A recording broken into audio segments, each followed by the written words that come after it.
Meanwhile, Walt Disney World is planning to reopen in phases this afternoon after closing its parks early yesterday because of Nicole. Magic Kingdom will open at noon and close to regular visitors at 6 p.m. ahead of Mickey's Very Merry Christmas Party. Epcot and Disney's Animal Kingdom will both open at 1 p.m. Disney's Hollywood Studios will open at 2 p.m. and Disney Springs will open in about an hour and 10 minutes at noon.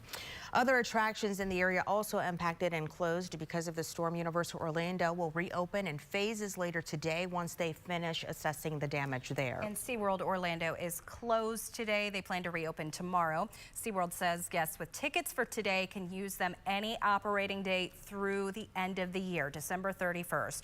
Now, Legoland and the Peppa Pig theme park there in Winter Haven will open today at noon. Gatorland will stay closed today, but they do expect to reopen tomorrow.